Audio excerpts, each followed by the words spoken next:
Welcome into episode 107 of JD's Empire Sports Talk. I'm here with, once again, of course, every single week on a different day this week, but Jake Biggie Mills is here. Biggie, we talked about this on Saturday or Sunday. If USA makes the final, we'll change the day of the show. We accommodated them, and you know what they did to us? Yeah, they let us down. And I hate to say it, I think this is a little preview of what I'm going to see as a Yankee fan coming up with our good old boy, the Judge. Because I mean, we were texting about that, right? It just the clutch factor it's not there. The clutch factor is there. I mean, it never really was, but this is it's just I can't believe it. I really can't. Yeah. We'll get more on that later though, because I got some things to say. Because I actually really got invested in it. This was my first year watching it. I got really invested, so I'm a little pissed off. Mm-hmm. And yeah, we'll definitely get to that. Just the fact that, non-baseball fans or people that, not non-baseball fans, I should say, people who do like baseball, but aren't just like, into it 100%. We're into this, I should say. So that's how I was like, me, like I obviously love the Yankees. I watch baseball. Yeah. I'm not a diehard baseball fan. You're a casual fan. You watch your team. Casual baseball fan. Right. But I was really into this. Like this after it happened with the Olympics with hockey, this was a big investment. Yeah, we were counting on this as being like an extension of what the Olympics was. Yeah, to keep the streak rolling, but nope. Unfortunately, that was not the case. But just for the rundown of the show, we'll do MLB, so we'll do the WBC recap and some MLB news. We'll do the NFL, which only had a couple of things. Free agency was more last week. An NBA bit of news and standings update. Hockey, big injury for a big team that's in the middle of the playoffs. Standings update is that. And then we're going to go through just the entire, what the regions look like in the brackets. David Race, thanks for joining. We'll go through the brackets of each region, but also we're going to call JD's bracketology. We're going to go through each game, and I'm going to give I'm not going to pick a team because you guys are going to see my bracket tomorrow, but I'm going to give you guys a little bit of, little breadcrumbs. Put them through each game, what I think could happen, sprinkle them around exactly, and give potential upsets, things like that. Because the past few years, we've seen the upsets get less and less just because NIL has taken over where the big-time teams have all the resources. Everyone does have resources at this stage of college basketball, but the big-time programs obviously have more because they have more at their disposal, which makes those teams much better than what they were in the past. So the upsets have definitely lessened over the last 3 years, which I don't think there's going to be a ton of upsets this year, but the ones that do happen are going to, they're going to show – okay, this is a team I wasn't really thinking of. There won't be a ton, I don't think, but there will be some. Yeah. The thing with me with the upsets, it's like, obviously they're never easy to predict, but like, I feel like there's got to be at least one big one every year. There's never not a big one. Like you just said, like there won't be as many this year. I kind of disagree with you. I think every year we see a really big one. And I don't know what it's going to be. I can't wait to hear what you have to say. Okay. Yeah. I gave you a little bit of a hint before we started. There's one team in particular that's in my, I don't live in that area, but it's not too far from me. I can get there within an hour.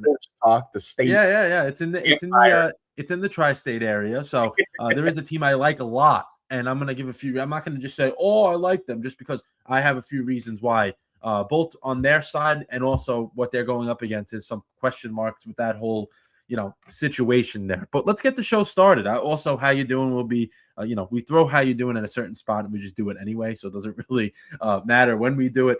And then to pick them, we're not going to pick any college basketball just because, once again, if you guys didn't know, our brackets will be out tomorrow at 10 a.m. on the dot. So if you guys are interested in dabbling and maybe betting or whatever, you don't go off exactly what we're doing because we're not experts, but we're just gonna throw our picks out there. yeah. Don't blame us if you don't win, but if you do win, you got to give us some credit. That's how that works.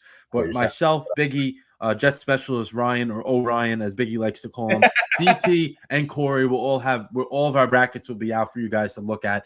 And I haven't really looked at what the boys have done so far. I'm expecting a lot of differences in what's going to happen there because it's very hard to predict. Obviously, we don't know all these teams front and back. There's some teams that we think are going to do great. And they may not do anything for us. That's just the way college basketball goes, and that's the beauty. I've always said this is my favorite part of the sports year. And I know I love baseball, but this is my favorite of the entire year, especially tomorrow. I cannot wait when 12:15 hits. But let's get the show actually started here after we did a little bit of just go off the rails like we usually do. But WBC recap. So there's a few things we're going to talk about here. Because it's not just the cut and dry. Yeah, we know the USA lost 3-2 against Venezuela, which is obviously disappointing. But first, we're going to go back to what they did and how they got to this point. Because I'm going to be honest with you. I know me and you have texted about this, but we haven't really talked about it on air at length. I think this team was very underwhelming from the start. Yeah, you beat Brazil and you beat Great Britain, who, Biggie, if you didn't beat them, I mean, you should just quit. Yes, I was just going to say, mention Great Britain like it's something else. No, that's one you should win. That's one you definitely don't lose. And they struggled doing it until the end of the game. That was a sign. That was not encouraging. No. And that was a sign, like you just said, perfect head on right there. That was a sign of what's to come. Yeah, you play Mexico. You beat them in a close game. Yeah, all right. The Mexico has a good team, but it shouldn't have been that close. Then the next night, you lose to Italy. One person's fault, but yeah. Mark DeRosa, obviously, that's what we're gonna get to next. But they lose to Italy just because of they didn't know the rules, they didn't know this, they didn't know that. But still, your lineup, it doesn't matter who's in that lineup. That roster is still better than what you're facing. So no excuse. You still should have won the game regardless if you didn't know the rules or whatever the case may be. Yeah. Then the next night, Italy actually helps us out, and they get us in the playoffs, which, all right, we did, we screwed up badly, but we still made it. Then who did we play Friday? Canada. We play them. Biggie. It was only a 2-run win, really? That's not a team that you should be even competitive with. Not. Ridiculous. And that's when, I was sitting there. I'm like, okay, we got Skeens on Sunday. We're probably going to win that game just because he's going to be able to hold them down, which he did, obviously. The bullpen was great. And then we get to the championship game, which we lost. So obviously, when you look at it, people are like, oh, you guys made, but we're expected to win the championship. We're expected to win the gold or whatever you want to call it in this situation. And Biggie, how about this? I've seen people say, oh, this is the beginning of the year, this and that. But when you have that collection of talent, it doesn't matter if you're not ready, 100% ready to go in terms of what your swing feels like. Stop with the excuses, right? You got to be able. There shouldn't be any excuses. There shouldn't be a single one. I mean, it's almost like, and I told you this, it's almost like they went into that knowing that we're the best team. Look at us. We got Bryce Harper, Aaron Judge, Bobby Witt Jr., Kyle Schwarber. We go into this, it's like they didn't take it as seriously as these other countries did. Mm-hmm. You know what I mean? Yeah. Like they went in there, they didn't take it seriously because they're like, all right, well, we're the best. Obviously, we're favored. We're gonna win this whole thing. But then you have teams like Venezuela that like really went into this like we're gonna take this home, or even the Dominican Republic who just I think they had the most power out of all the teams. I think they had the most. If I had to give awards out for like hitting power, I'd give the Dominican Republic that award. And for the most energy, I'd give it to Team Italy. Like the most camaraderie and energy, I'd give it to Team Italy. We fell in the bottom of pretty much everything. I think it's just having a good lineup obviously helps you get to that point. But when you have teams that actually care more than you do, that's when you get beat. And that's what happened to us last night. I just hated the fact that it seemed like they went into it without the intention of winning it. And it was more of like they didn't take it as seriously as some of these other countries did because, they probably felt like they're favorited and like, it loses the true meaning of it. I feel like they kind of took the meaning of it and threw it out the window almost. Mm-hmm. Yeah, they took it for granted there, and they kind of thought. Yes, that's the word. We took it for granted. Yeah, they took it for granted, and they thought, like you just said, they thought they were going to just come in there. The USA, the country we live in, David. I'm sorry, I just had to answer that. Just like some guy I was listening to, clip that. What's the USA? If you don't know what the USA is, God bless, man. I don't know. I don't know what to tell you. But like you just said, they took it for granted. They coasted. They just been like, okay, we'll roll out our gloves tonight. We'll put the batting gloves on. We'll grab a bat. Yeah, we'll score a few runs.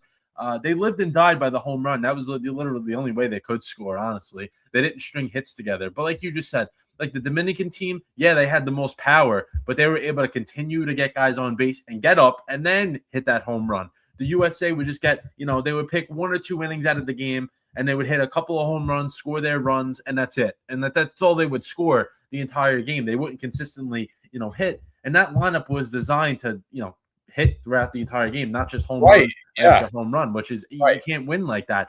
And I think it was, the fact that, yeah, they had the most talent, but the main point that we're trying to make here is they didn't care enough. It seemed like that. I know they may say that they did, but it didn't seem like they cared enough. Compared to especially Venezuela and Team Italy is a little weird because it is mostly Americans, but they seemed more together than the actual U.S. team, right? And then the Dominican Republic, I think, like I said, they had the most power in their lineup. Like, I think, they had better hitters than we did. We just had the best overall players. Yes. You know what I'm saying? Like, we had the best overall players. I think Dominican Republic had the most power in their lineup. Like, hitting talent. And I think that the U.S. lacked in the department of, they were just kind of all the business environment, whatever. But, that's not what the WBC is, obviously. You're really counting on yourself, you're counting on that group to come together, and I just don't think the group ever did come together, which is very difficult. Obviously, it's very difficult for a group to come together in literally a few days and then play games together. Very, very hard to do that. But also, it's why did everyone else able to do it? That's what I'm trying to say. It's just excuses that don't make any sense. You can't make an excuse that you have no answer to when someone comes at you with it. And it was bound to happen. I mean, I knew it was going to happen. I was like, okay. Especially last night when you go, the first how many innings? 7 innings without a run. I mean, we had 1 or 2. Oh yeah, Harper hit that bomb in the 8th. Yeah, and they had no runs before that. So yeah, and even literally the 8th, they had and you know what? Here's another crazy stat too. Did you know that they did not have a runner in scoring position the entire game? Yeah. I don't know.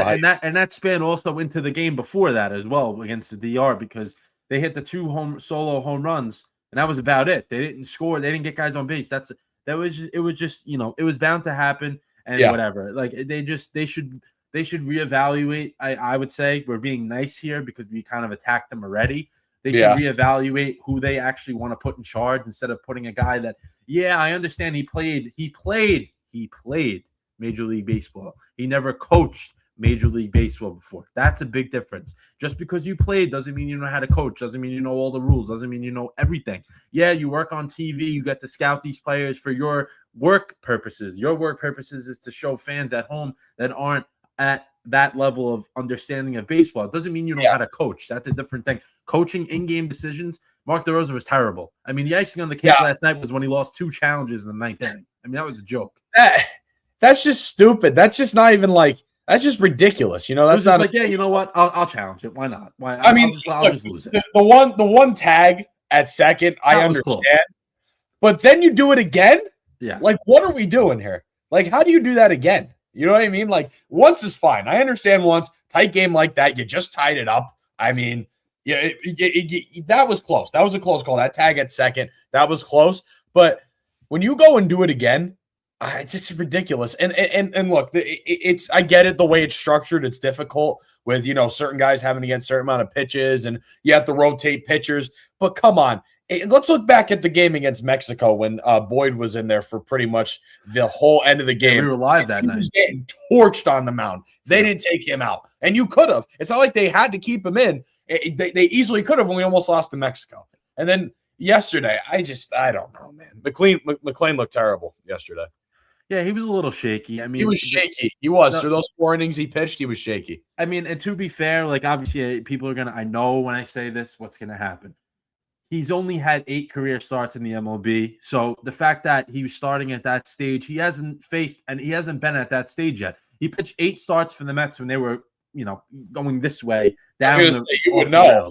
out of all, you would know. Yeah. That's what I'm saying. Like he's going to be really good. I just don't know if he was ready for that type of start. And honestly, like you just said, he he was up and down. But the fact he pitched 5 innings and 2 runs. Usually, when a starter can go 5 innings and only give up 2 runs, your offense has a chance. Like it wasn't like he got shelled and gave up 8 runs. Like they had no chance. But still, like he was obviously struggling out there. Yeah. I last night though, I wouldn't blame the pitching last night. It was just the fact that they couldn't. No, that wasn't the main issue. It was just another issue on top of everything. Yeah, else. It was just a ton of things that just weren't going, in their favor. And I think the part of how you just said when we were on stream last week and leaving Boyd in the game, that's the problem with having the WBC when it is right now, is because these guys aren't ready and they're trying to get to a certain pitch count. So the manager, regardless, it wasn't just a USA problem. It was every team that had MLB players on it, mostly obviously the good teams in this WBC, was them trying to manage. Yeah, we want to win a game, but also we know these guys have to get their work in because they have to look forward to something that's after this, which obviously is what they get paid to do, play for that major league team. So I think that maybe at some point they can reevaluate when this is. And I think the best solution, put this at the All-Star break, extend the All-Star break out a little longer. Because that's when you're going to get your peak performance at that point. Middle of the summer, warm out. Guys are really going at that point. Like that's when you do it. And I saw that on ESPN this morning, JD. I was watching ESPN this morning and I saw that. Make it the All-Star week. You know what I mean? Still have the game, still have the home run derby, but include the WBC in that. And also another point that I forget who it was. It was on First Take, I believe. They brought it up. I want to say it was First Take. I don't remember. I don't remember. But anyway, it was on ESPN. There was also a thing they brought up where oh no, it ran from my mind. It would be great for sports because there's nothing really else going on in the summer besides the MLB. So it would give these people more to watch. And it's also, you're going to watch baseball in the summer because really what else is going on, like you just said. But it's also that little bit of a different, your eyes get a little sore sometimes and you watch the same thing over and over. Now you throw this in the middle, home run derby, all-star game, WBC for maybe, because you can't only play the WBC in a week. There's just not enough. You can't be playing every, 2 games a day. Like that's not going to work. So you're going to have to extend it out a little more, which is possible. But that's a different, a little thing for the eyes. We get to watch something a little different as opposed to maybe your team sucks. Maybe your team just absolutely stinks this year. And you get to watch your favorite player who's on your bad team perform maybe on a good team and win something. Like that's a little bit of a different thing here, as opposed to us being Team USA fans. We lose last night, and you never know. I mean, I got to watch some of my Mets players play. But what if the Mets suck? And now I'm like, okay, I just have to sit here miserable for the entire season and watch. I saw my player, and man, I was disappointed. I think it's hate to say it, I think Judge is just not a clutch player. I love the guy, I absolutely love him, but he was in the beginning of his career just because he had so much power behind his hit, and he made some really good plays in the outfield. Like, he was a solid outfielder, but now he's kind of just. Even in like games for the Yankees the last year or two, man, he's just lost it. I don't know what, he faded out a little quick. You know what I mean? He had that year where he broke the home run record and then boom. Mm-hmm. And now listen, obviously he's going to put up numbers because look at him. He's obviously going to do. Well, yeah. Well, I'm not saying he's bad. Saying, like I know what you're saying. Like the moment. See, that WBC was a sign of what's to come for this season and beyond, because I think the Yankees, they're still going to be very solid. That lineup, the lineup's still solid. The roster's good, yeah. The roster's still very good. We have a lot of our pitching staff coming back. We're talking about that in a second. Very excited about that.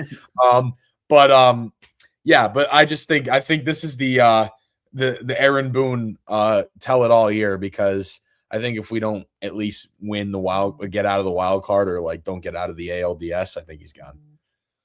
I mean, a few years late.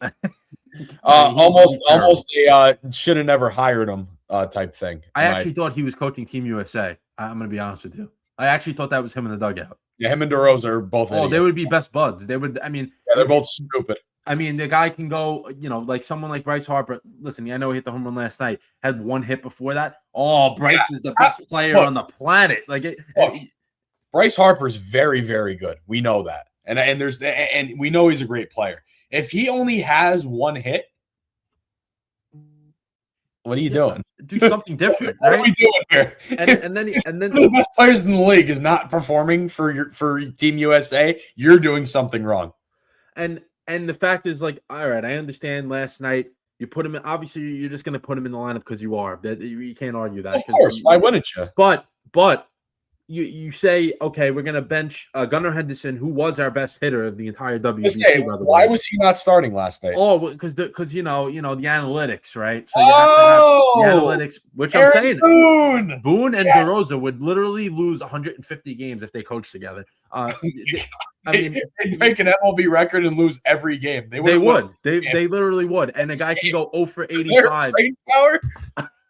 They would go 0 for 85. This is the best player I've ever seen. I mean, he's gonna do it. He's gonna come out of it, and then he's gonna go for another 0 for 40. Oh, it's coming, man. He's gonna hit one. I mean, the fact that you have Gunnar Henderson on the bench just because you're facing a lefty, it doesn't matter. He can hit a lefty. It doesn't matter. He's been your best player throughout the entire series, which you underperformed in. So why not leave him out there? Stupid, especially in a tournament like this. Yeah, I know. It's like either with Jazz Chisholm. It's whoever's hot in the moment. Yeah, like Jazz Chisholm in the playoffs. Literally the same. It's the same thing. It was literally. I felt bad for Yankee fans, and I put something on my Instagram about David Wright. It was a joke, obviously, partly a joke.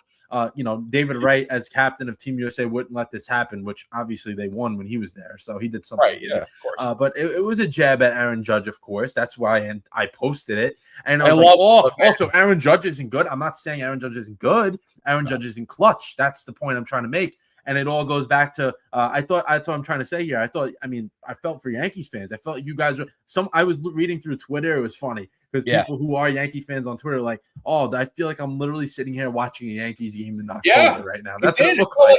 A Yankees postseason game. I agree. Absolutely. Yeah, no, painful watch. I said it before you did, JD. I said it before you did that Judge isn't clutch, and he's my favorite MLB player. So yeah. I said it if you're saying it, and that means people as a Yankee fan, Aaron Judge lover since day one. Yeah. I'm saying it. Exactly. That means it's known and it's out there. And right. The fact that I'm just posting it as a joke, and I get like, oh, you don't know what you're talking about. All right, I don't know what I'm talking about. I guess I don't know. I'm stupid, I guess.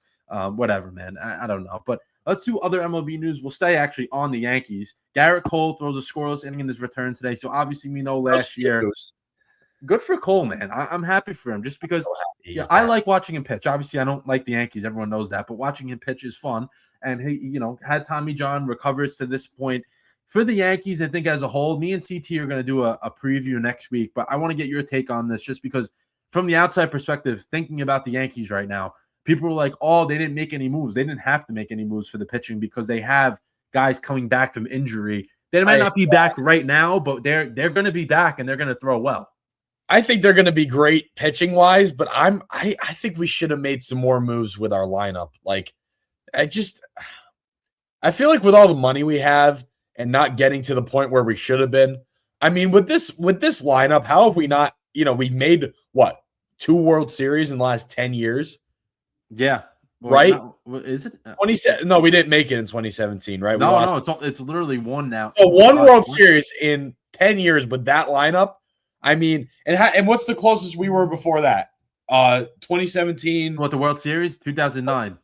So, no. When was the last? Like besides 2017, when was it? Like how many times did we actually make the ALCS? Oh, they've made it a bunch of times. Yeah, right. But not to, I'm saying, but like not to win.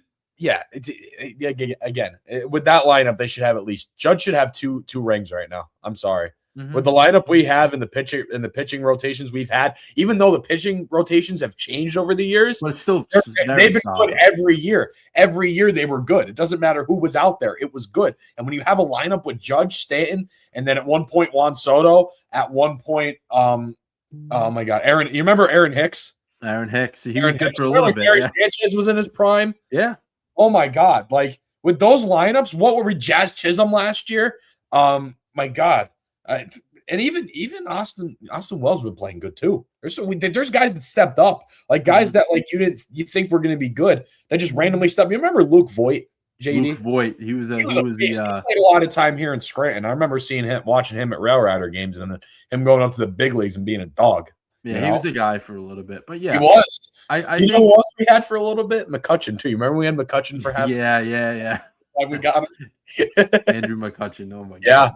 Yeah, we'll see what happens with the Yankees. I that's why I like to get different. It's funny because it feels like to me Yankees as a whole, like their organization, they literally have like 4 different fan bases in one fan base. It's hilarious to me, and then they all come together when they make the playoffs just to let them down anyway, which it's Exactly. funny. That's what Right. I find it funny. But the regular season, they literally have 4 different fan bases in one, and then they come together at one point, and then they lose, so it doesn't matter. At least recently, I like to say, I like to make, when the Yankee fans as a joke. Obviously, I'm just joking, guys. Don't come at me. You better be. Yankee fans always say we have the 27 World Series. Yeah, you won how many of them when like there was 5 teams in the league? You know what I'm trying to say? Like, and yeah, I was born in 2004. I've been around for one of them. So, right? Yeah. It's been 17 years, or going to be 17 years at this point without winning one. So I don't want to hear that. My God. Yeah, I don't want to hear the World Series thing anymore. I don't even. I listen. If people want to talk about franchise as a whole, yeah, I bring it up. But like in general, it doesn't really matter. Yeah, it doesn't. It doesn't. Like the Montreal Canadiens too. Their fans are the same way. They won them all when there were 6 teams in the league, and they're like, "Oh, we have 23 Stanley Cups or whatever it is." Yeah, like no, you won them when there were 6 teams in the league. Exactly. And then Jose Barrios, Seiya Suzuki, and J.P. Crawford. So 3 notable names. Unlikely for opening day. Different injuries, which does happen at this point in the year, just a little early. So guys are, you're also not going to force it if you're not feeling 100%. Why risk it at this point? Too many games. Too many games. Too many opportunities. Yeah. These teams look like they're going to be pretty good as well. So I wouldn't, do too much there. And then opening night is actually a week from right now. The Yankees are going to be playing the Giants, and then everyone else opens up the day after on Thursday. Which is going to be fun. You can't even picture baseball being played outdoors with the weather we've been getting, but we're going to be doing it. It's going to be happening. JD, I'm sure, right? Yeah, today I was sitting at a game and it was like 30 degrees, and I was literally had jacket, hoodie, long sleeve shirt, the ski mask, they like to call them, whatever, and I was shivering. I was so cold. So, and it was rough. It was very, very rough. Yeah. But yeah, that's just baseball at this point. So we're gonna have to we're gonna be watching the Mets or Yankees at home, so we're not gonna be feeling the elements. But the Yankees are gonna be in San Francisco, so they're gonna have some nice weather. It'll be nice there. It'll be nice there. We'll see what happens with the Yankees, see what they can do to start off the season. But that's the game by itself. So the attention, I know baseball is back. I'll be watching it next week. Why not? I mean, what else am I going to watch? Yeah, first day back, of course. Yeah, of course. And then we got Ryan. What's up? Matty Paul V. He's not here just yet. Yeah, where is he? I don't know. He wrote something. All right, we're not going to put that on the screen.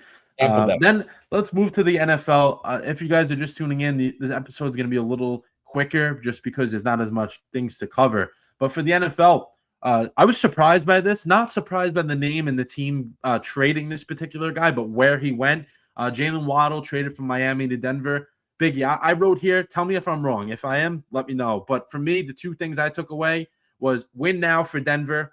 Obviously, that's true because they were almost in the Super Bowl. If Bo Nix didn't get hurt, probably would have been. And Miami, they may be the worst team in the league next year, or they will be up there as the worst team in the league next year. No, they'll be the worst. They'll be the worst. Them and the Jets. Them and the Jets will be the 2 worst, in my opinion. Miami Dolphins, I don't know what they're doing. They've cleared house of everyone. Literally everyone. Literally everyone is gone. The new head coach they hired, I don't think that's a win now type guy. That's not a guy they're hiring in mind of, this is the next, this is the next Sean McVay. This is the next Kyle Shanahan. This is the next Dan Campbell. No, this is the next 3 wins a year, get a high draft pick, and then fire him. Coach. I think next year they're trying to, get that first overall pick. Literally, they're not interested in winning games. Nope, you could tell. Yeah, you trade Jalen Waddle. You don't sign really anyone back. You sign Malik Willis, but leave him with no one to throw to or anything. So who is he going to throw to? I'm us. I think we could try out at this point. I mean, who's playing wide receiver for Miami? Jake Biggie Mills and John Downey. I guess so. I mean, I can't believe that. But also for Miami, I think this is a little overdue. I think that last year should have been the year they did what they're doing right now, but they didn't do that because Mike McDaniel was still there. Now that they got rid of him, everything's starting over for Miami. But yeah, I make the joke, but I think literally them and the Jets are going to beat each other once, and that's going to be maybe they'll get another win or two along the way, but that's about it. I know I sound like I'm joking, but yeah, I'm really I think not. The Jets will be a little bit better, though. I don't think they're going to be better. Yeah, slightly better. Improved a little bit. Yeah, slightly better. I mean, Miami around though. Miami is literally trying to not win. So if you're as bad as them, that means you have major issues. If you're as bad as a team that literally is not trying to win a football game, that's right. That's what it is, and it's what it looks like. They may say it's not, but obviously, that's the case. And then some other NFL news. Actually, this is what we say when we do How You Doing whenever, because we are. Andy Dalton as the new backup of the Eagles. So does that mean Tanner McKee is going to be gone? And Hollywood Brown, I think he's going to replace the Dotson role, probably. Yeah, absolutely. Right? Oh my God, where else is he going to go? And it's an upgrade. It's an upgrade. So it's an upgrade for a receiver 3. Dotson was solid for his role, but I think this is a guy on any other team that would be a receiver 2. Yeah, I was going to say he's a wide receiver 1, but so am I. But anyway, yeah, Hollywood Brown, I like it. But I also think he's 28 years old. I just looked it up to fact check myself. 28 years old. He's going to be around in Philly for probably just this season, I'd say. Yeah. I think this is going to be the point where he starts bouncing around and we see kind of the decline of him, unless he, because he's up there in age. He's been around a little bit, Still, though, I think a very solid receiver. I don't think it's a bad pickup. I think it is an upgrade at the wide receiver 3. I really like Jahad Dotson. I thought he was very good too, but I think he's I don't think he'd be a receiver 1 on any team. I think Hollywood Brown would be a receiver 1 on some teams in the NFL. You know what I mean? And yeah. About Andy Dalton, I hate to say this, JD. I think this is a sign that Kyle McCord gets released or sent back down. Unfortunately for you, unfortunately, because I think McKee's going to stay around. McKee will be our 3rd. Dalton will be 2, and then McCord will probably get bumped to practice squad, or we just release him or cut him or whatever. Because he's just. Here's the thing with I'm going to go off topic about Kyle McCord a little bit.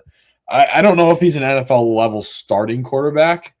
He might. I don't know if we'll ever see it, but he may be a guy that, like, if someone goes down, he's going to go on like a Tommy DeVito type run. You know what I mean? Like he gets thrown in a game and then just plays, out of his mind for a few games. We'll see though. I don't think that opportunity is going to be with the Eagles though. I think that'll be somewhere else. Yeah, I know how you just said you believe like he would be like kind of like the 3rd string. I would say, yeah, I forgot about it. Hurts.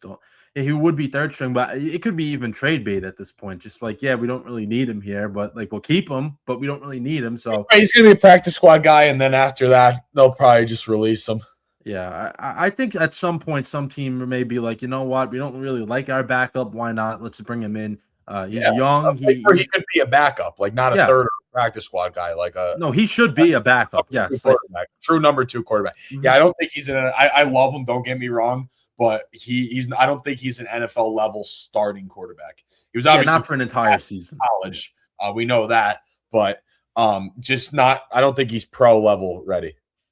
Yeah, 100%. But obviously, like you just said, backup, yes. Like he shouldn't be a 3rd string where he never has a chance. But backup, yeah. Obviously, he's been that for the last 2 years for the Eagles or so. 2 years at least. Oh, okay. I thought he did play. I was gonna say I feel like he's been there for a little bit, but we'll see. We'll see what happens with that whole situation.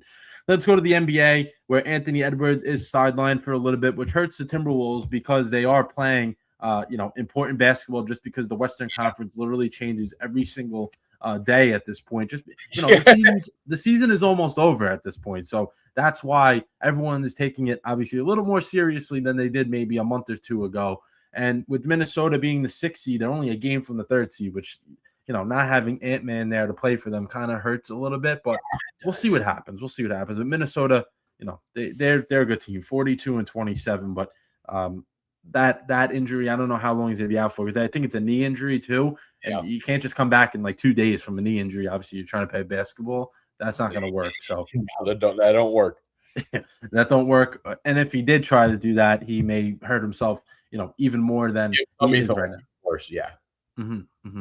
Let's do the standings here. I'll kick us off at the West like I usually do. The top two teams have been the top two teams, and they're separated even more.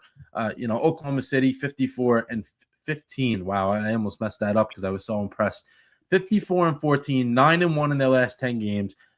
Have only lost 6 games at home and 8 on the road. So they haven't lost double digits either at home or the road, which shows how good they are. And they're balanced. And they're SGA. It's insane. I think he scored 40 points last night, I think. It's insane. It's actually insane. Let me check that actually. But I think he did last night. And they're playing right now. They're playing Brooklyn. Oh man. That's a warm-up game. They should have played their G League point guard. Yeah, he had 40. Yeah, bring up the G League team. Yeah. Yeah, bring up the G League team. It's 28-11 already. OKC Blue, I think they're called. I'm serious. Yeah. I think that's their name, the Oklahoma City Blue. The Blue. Bring up the Blue squad. The Blue. Bring up the Blue. 28-11 it says after the first quarter. So that'll be over pretty quickly. But the Thunder are first, Spurs are second. They're over 50 now. I said that last week. They'll be there soon, and they are 51 and 18. So they got to over 50 wins before 20 losses, which that shows they're a championship team. Very dominant at home. 3 games back from OKC. So they've been literally 3 games back of OKC for the past month. Then at the 3 seed, a little bit of a shocker, a team that we talked some smack on. Lakers are your 3 seed at 43 and 25 now. How about it? I can't. They're on a heater, and I think LeBron not really being he's in and out of the lineup. He did play the last game, but him being in and out of the lineup, I think got that offense going in a different way. Because when Luka is in control, that gets everyone else playing well. I know it's like, oh, it's LeBron, it's whatever, but him being able to be relaxed a little bit more, and it's helping the Lakers because they're 43 and 25, and then the 3rd seed. Last week, I think they were literally like almost within range of falling out of the top 6. Yeah, and now they're up. We doubted them, dude. We did. I still will. I still think they lose, but they're playing well. They're playing very well. Between them and the Spurs. What'd you say? I'm sorry. The separation between them and the Spurs. That's huge. That's huge. Yeah. The Spurs and Thunder are very. The only reason why I keep saying the Spurs are very close to the Thunder is the fact that they beat the Thunder 4 times already this year. Yeah, so which is insane. Yeah, exactly. Which obviously shows that they can hang with them. Yeah, people may say the Thunder is the Thunder, but the Spurs can obviously hang with them. If they, you beat a team once or twice, a little bit 4 times, 4 wins. Yeah, and they only have 15 losses. So 4 of those 15 losses are to one team. One team. Yeah, one team. That's just insane. Yeah, that is crazy. I didn't even think of it like that. But you're right. You're right. I mean, 4 losses and you only have 15, and one team did it to you. Then we got the Rockets as the 4 seed, 41 and 26. They actually are tied in a 3-way tie with Denver and Minnesota. Denver's 42 and 27, and Minnesota is also 42 and 27. Just like percentage points difference there. But those 3 teams, I'm sure, with the Lakers are just going to keep, up and down the ladder at this point. Yeah. Then we got the Suns at 39 and 30. Like I said, they're playing good basketball. I've been saying that for weeks, but they're just not a threat. I think they're going to be, all right, you make the playoffs, you lose in the first round, you had a good year, move on. Then the Clippers, 500 at 34 and 34. I just think that, they have a good amount of players. They just have not put it together. But the fact that they're so terrible and got to the 500 mark, that's impressive to me. Yeah, but they were so terrible enough to where they're at. Yeah, they were rough. They're just at 500 with the way they've been playing. And it took them all the way to March. Yeah, they were awful for a very, very long time. And it literally, just like you just said, took them to March to get to this point, at 500. But they are 7-3 in their last 10. They're playing better. Then the Warriors, 33 and 35. They've just, they've fallen apart at this point. I watched them play against the Knicks, and I literally had no clue who was on the court. I was like, I don't know any of these guys. Yeah, who the heck is this guy? Yeah, I honestly, I didn't know. I was like, Never seen him before. Never seen him before. Okay, we're getting to that age where the Warriors are unrecognizable. Yeah, they by next year, the year after, they're really going to be like. I mean, they had a great run.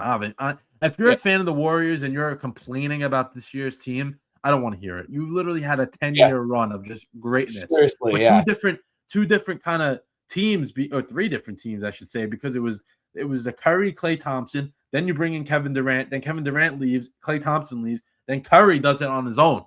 So that's 3 different types of teams you had in one decade, and you won with all three of them. So I don't want to hear that all the Warriors are sinking it up now. No, they were good for. You had your time. Yeah, you had a little too much extra time. Couldn't give it to anyone else. Especially the Cavs. Yeah, exactly. All those battles used to be great. It was literally, you knew what was going to happen before the season started. Warriors versus Cavs in June. Everyone else, you know what? Have your fun, but you're not going to make it. Yeah, it's going to be LeBron anyway. And then you got the Trailblazers, 33 and 36. I would book them in permanently with Sharpie ink that they will be in the playoffs, just because the team underneath them, Memphis Grizzlies, 23 and 44. So, sayonara to them. They are out. 30 games out of they are 30 games worse than the Thunder. That's hilarious. That is nuts.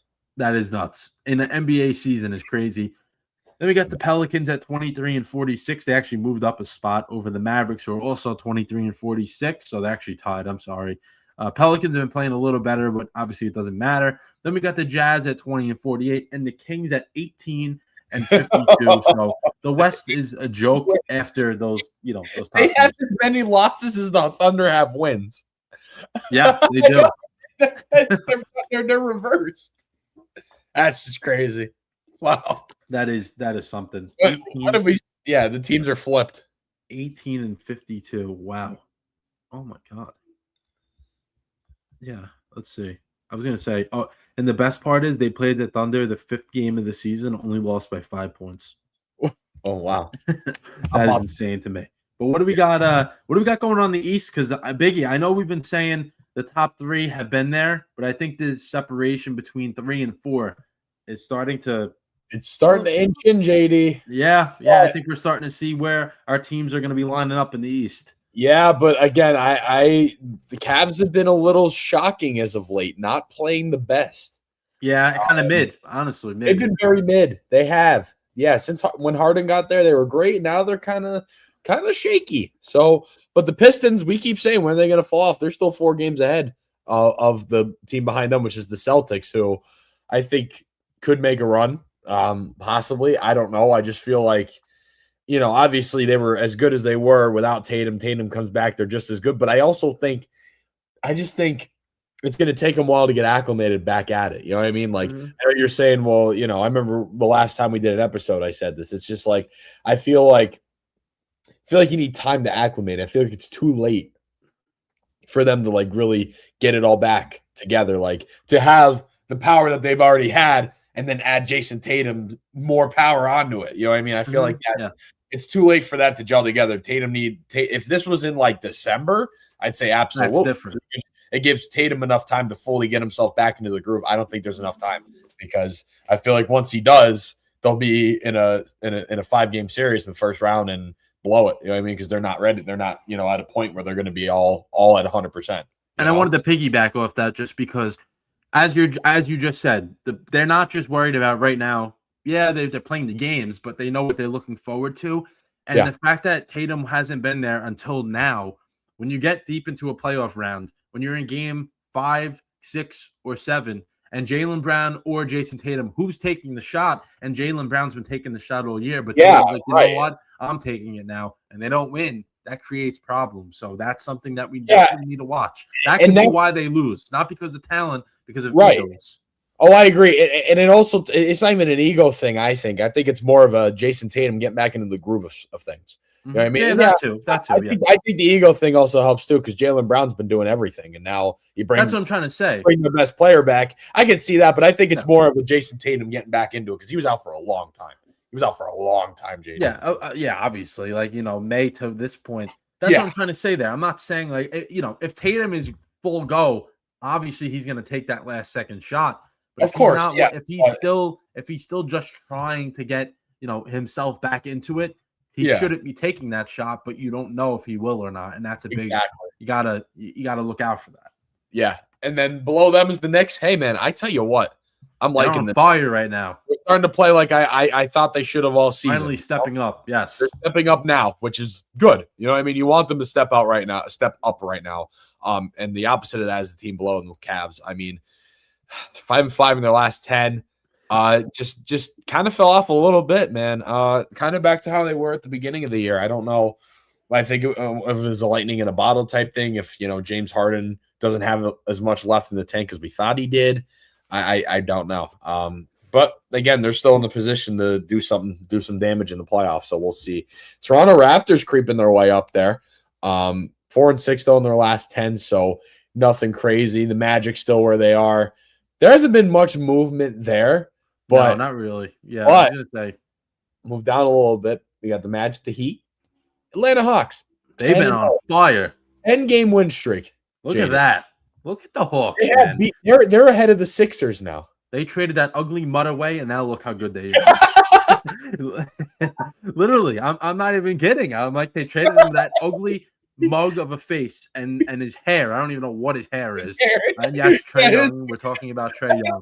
They always make comments about my hair on this show. They're talking about Trae Young, dude. You can put a bird's nest in that hair. And now look how good they've been. I hate Trae Young. You know that. I know. Yeah, I know. Any little like jab I can throw at him, I enjoy every second. Well, that was a big jab. That was a big jab. Yeah, we got to clip that one too. At Trae Young. Clip that. Ugly mutt. That's the caption. Ugly mutt. But yeah, listen. Sometimes you need the culture shift, and when you have a guy that's a bull, to be honest, Trae Young is good, but he always needs a ball in his hands. But when you get rid of that, your team may play a little better, and obviously that's what they were looking to do. Yeah, I'm having a bad hair day too because I always don't. I had a hat on today, so I was not looking great. But at least we know it's better than Trae Young. That's what that was crazy. But anyway, you weren't expecting that. You were not. No, I was not. 4-6 in their last 10.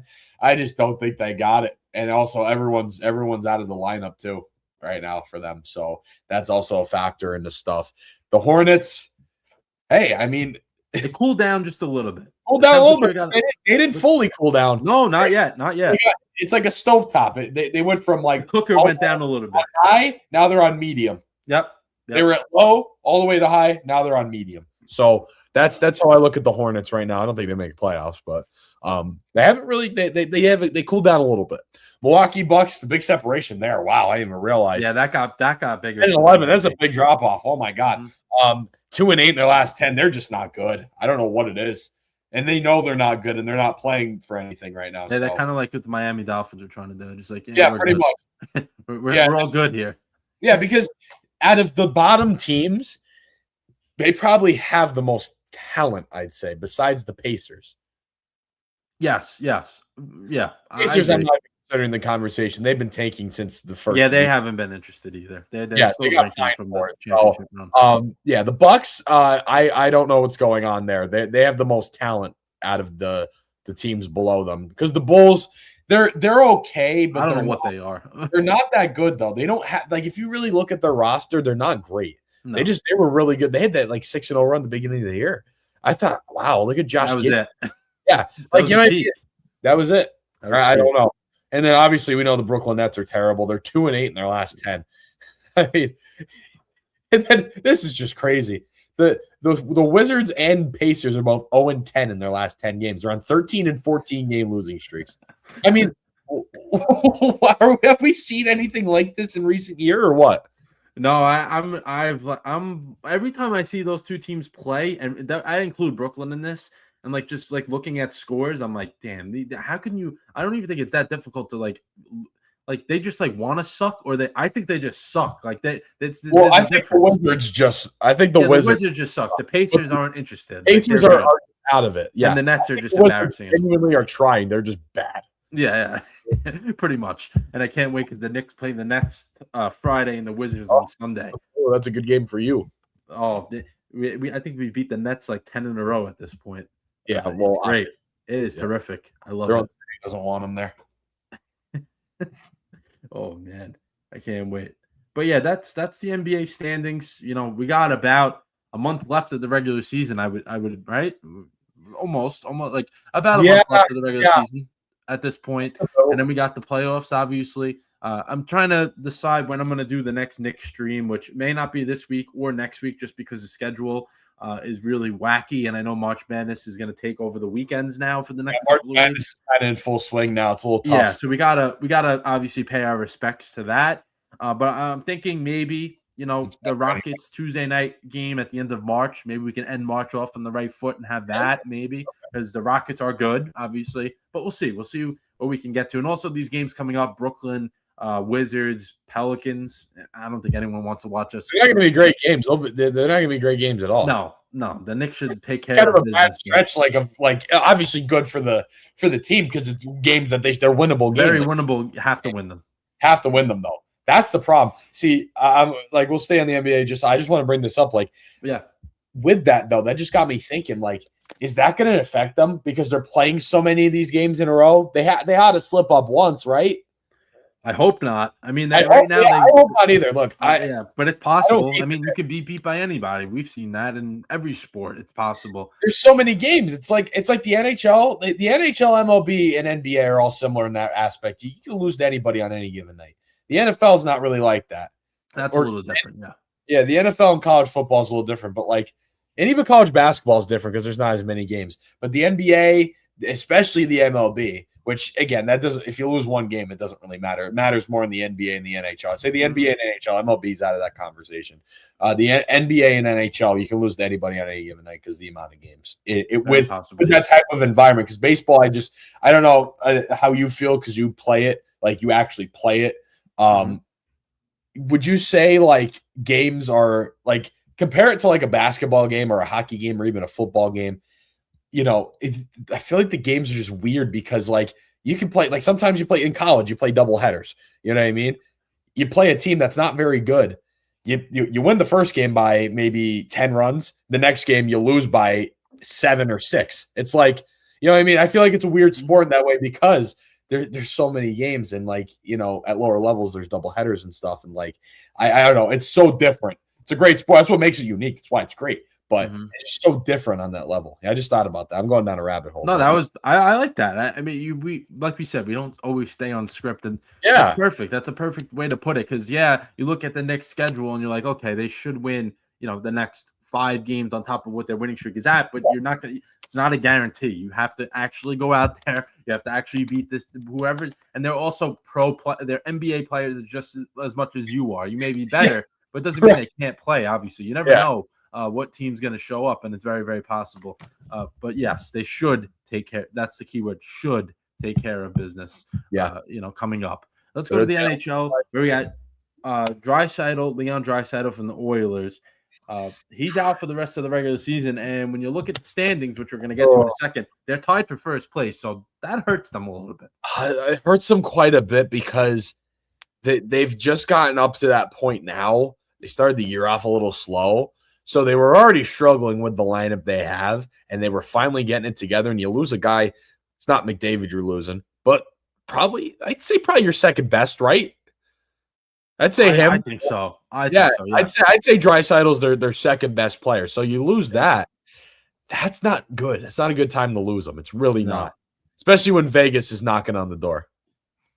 Right. So they need as of late. So maybe that helps. Mm-hmm. They need to kind of weather the storm there because he is very, he's very good. So that's a loss. Awesome. My God, he's terrific, and I think sometimes people forget about him just because of who he plays with. Well, I mean, you're playing. They make each other so much better. Oh, they do. Yeah, because you're on a team with the best player in the league right now. So sometimes you'll be forgotten about. Best hockey player of our era. Yeah, definitely. Easily. Overall best. Definitely, player. For sure. Let's do the standings here for the NHL, and then we'll do college basketball. Obviously, March Madness starts tomorrow. There is the playing games, but I don't count those. The entire bracket. We're just going to go through the bracket, but let's do the standings first. Where we got in the West, we have the Avalanche. They're actually on a 2-game losing streak, but 44-13-9 at 97 points. So I guarantee by the time next week I do these standings again, they will have 100. That's basically a win and overtime loss, or 2 wins will get you to that. Dallas Stars 42-15-10 at 94 points, and then we got the Minnesota Wild 39-18-12 at 90 points. So I mean, Wild are in striking distance, but I don't think they'll get to that point. But the Stars have a shot at getting first place, even though the Avalanche have literally been unstoppable. They've been unstoppable this year, and they are actually only up 3 points for first place. Getting close. What was that? It's getting close, I said. It is. It is. I mean, what, 15 games left too, so we got to, not that much time left. That top 3, that push is going to be insane. It is. It is. For it in the Central Division. Mm-hmm. I think the Wild, if they don't have a good next 2 weeks, they're going to be out of it just because they played more games already than those two teams. But it's going to be, something. But then we got the Mammoth, 35-27-6 with 76 points. So obviously 14 points back from the Wild. That's insane. Yeah, that's a lot now. All year though. That's what it's been all year in the Central. It has been. Yeah, it has been, and they have to shift their focus to, okay, we're not going to be top 3, but we have to play, scrap for that wild card spot. At least get one of them. If that, that's what they have to go. That's the mindset they have to go in with for the rest of these games. Then the Predators 30-28-9 with 69 points. Winnipeg 28-28-11 with 67 points. With 67 points played, games played. So literally a point a game. That's a little weird, honestly. That's odd how that lines up, right? Very odd. Very odd. Then we got the Blues at 27-30-10 with 64 points. Blackhawks 25-30-12 with 60. I don't know how they fell off to the bottom, dude. I don't know how they're at the bottom of the division now. Yeah. St. Louis is definitely a worse team than them, and Winnipeg. Winnipeg and St. Louis are worse than Chicago. That's just a bad bounce for Chicago. They're not playing good right now. Winnipeg kind of had that little bit of a fake run a little bit, but that was really they always do. They do it every year, dude. The Jets do it every year. Mm-hmm. Yeah, the Winnipeg Jets. Let's make that clear. No, not the New York Jets. No. There's no running going on. They don't do the runs. Aaron Glenn doing his little dance. Oh man. Then we got the Pacific, where we got Anaheim Ducks in first place with 77 points, 37-27-3. Edmonton right there tied with them. Did lose Draisaitl, but I think they have enough. 34-26-9 with 77 points. They're tied. Then we got Vegas at 31-23-14 with 76 points. Kraken 31-27-9 with 71 points. And the Kings 28-24-15 with 71 points as well. Then San Jose 32-28-6 with 70 points on a 2-game losing streak. And then we have the Calgary Flames 26-34 and 759. And then Vancouver 28-38. 21-38-8 with 50 points. So we've seen that in that division as well. Not as much firepower in that division, but teams are close. It's tighter though. The Central is so widespread. Oh my God, the top 3, and then there's a 14-point drop off. I mean, how does that happen, dude? That's crazy because if you look at it, if Anaheim was in the Central, they would be in 4th place. Yeah, and you know what, JD? I just looked at this. The Edmonton Oilers better be rooting for the Philadelphia Flyers tonight. Because we play Anaheim tonight at 10, and then they play Edmonton plays Florida tomorrow. So that's a win. East Coast help doesn't hurt.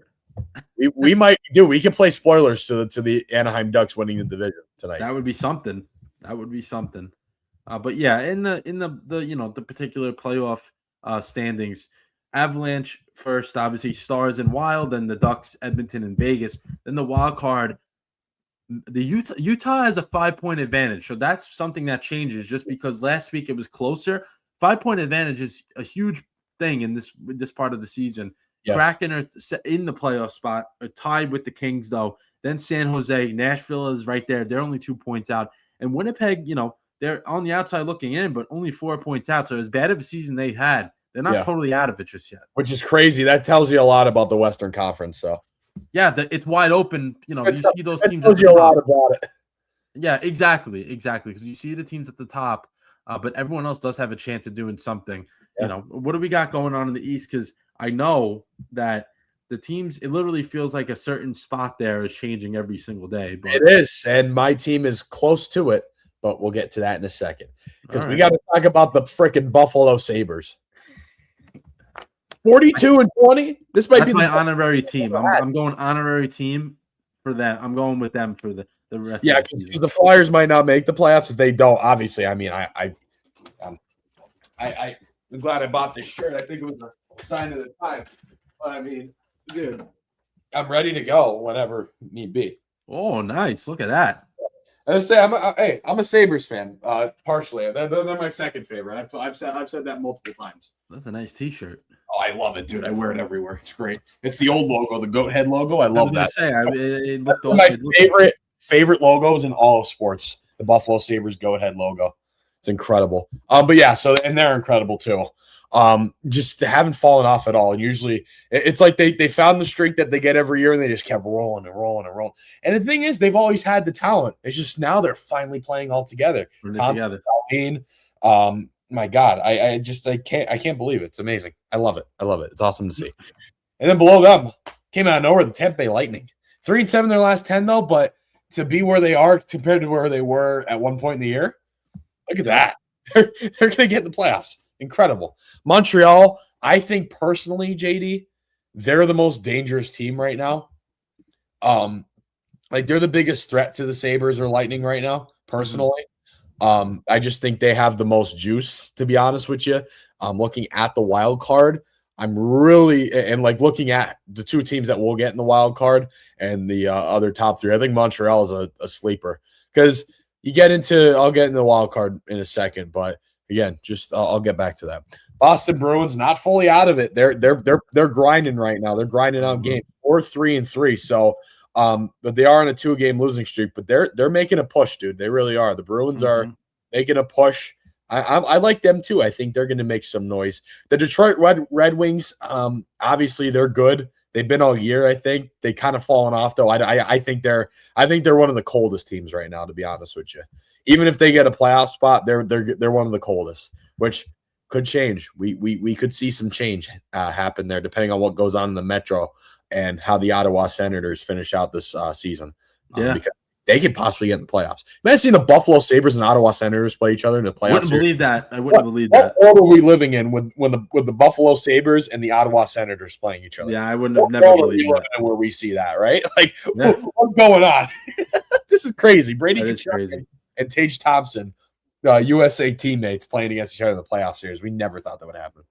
No. Yeah. And then the Toronto Maple Leafs, absolute joke. You guys are a complete joke. 12 overtime losses too is crazy. Yeah, no, they're a joke. The Toronto Maple Leafs just are an embarrassing. And isn't oh my God, Austin Matthews out for the year? Yep, and he's out. Yeah, then Matthews out for the year. Stupid hit too, by the way, ridiculous. And then and you saw the way the players reacted when he was down, right? Yeah, I did see that. Yeah, that tells you all you need to know about the Toronto Maple Leafs this season. It's an absolute joke. And then the Florida Panthers never recovered from the injury bug.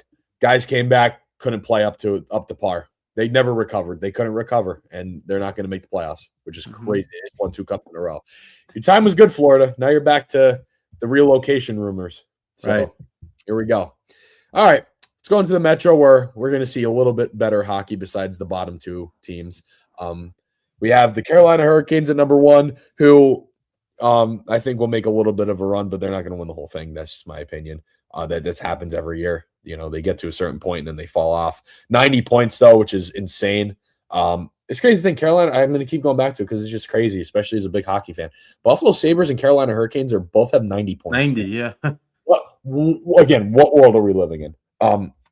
Anyway, Pittsburgh Penguins, they're going to go on a little bit of a run now. Sidney Crosby's back. Malkin is back. Is going to be back. They're back at full strength. They're surprising. I think they're very good. They're going to make some noise, I feel like. The Islanders, they're another team who has been great all year. Shocking season for them. I just don't think they have the power to get anywhere in the playoffs, personally. That's just my opinion. I don't think they're going to get anywhere. I just don't think they have the roster power for it. And then the Columbus Blue Jackets, they've made a statement in this last month of this season. They really have. They've been playing great hockey, and they could possibly get in the playoffs. This last wild card spot is crazy. It's up for grabs. It is up for grabs. And it's crazy to say this, but there's still hope for the Philadelphia Flyers to make the playoffs. Got to go on a run, baby. A lot has to happen, but there is hope. Because, again, I don't think that obviously some of the big, they've fallen short in the clutch moments this season. The opportunities they've had to make playoff pushes, they've choked. But there's still hope. I don't think we're going to, because Columbus now has 81 points after our loss to them on Saturday. And it's a pretty big jump. We have 74. We're tied with Washington. Us and Washington are just it's just going to be a battle now of who finishes first, because I was at the game last Wednesday, JD. Oh, my God. Washington, I never realized, even as a Flyers fan, how much those two hate each other. You wouldn't think. I mean, obviously you would because it's in the same division, but it was the chippiest game I've ever seen, like Flyers wise, like besides Penguins games and Anaheim Ducks games, which I think we'll see how tonight's game goes. I think you can clock that as a new East-West rivalry, the Ducks and Flyers, just because the whole Cutter Gauthier thing. I was going to say that. Everything. You saw the game last year in Philly. The game this year in Philly was just as crazy. Every time we play each other against Chippy, I just think, and Flyers fans hate that. Like, we hate the Ducks now. Like, that's like a team. Obviously, the Penguins is our big rival. The Rangers, even the Devils a little bit, even though I like the Devils. That's a rival, but Penguins are obviously our big one. But like the Anaheim Ducks and the Flyers are starting to become a rivalry in a sense. I mean, those games are just always so chippy. And Washington, I tell you what, man, the next time those two play each other, which is I don't know when exactly, but it's soon. Look out! It's gonna be a battle. Fireworks. It's gonna be fireworks because we beat them up pretty badly last Wednesday, and they were not happy about that. So Tom Wilson was initiating stuff at every end of the ice. So yeah, as he always does, though.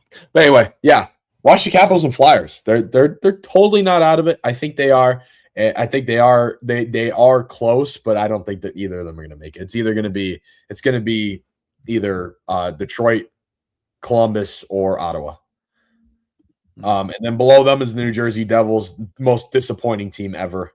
I mean, it's just, my God, like they get that team every year, bro. Every year they do the same freaking thing, and it's disappointing. It really is. Like, yeah, I'm not even a Devils fan, and I feel bad for the Devils fans because, my God. Shout out Frank the Tank. Shout out Frank the Tank and Matt Wiggs. My God. I feel bad for y'all. Really do. And the New York Rangers, I don't feel bad for you guys. You deserve it. I actually agree with you. You guys deserve it. I actually agree with you. We deserve to get. You deserve what you have right now. Yeah, we deserve it. You did it to yourselves. Because it should have been moves that should have been made last year that were avoided, which led to this. So yeah, and yeah, JT Miller. Go figure. Yep. All right. Well, now we'll have a look at the wild card as I was talking about it. Detroit Red Wings are up by, they have a 1 point advantage right now. They play Montreal tomorrow, so that game's going to be a lot.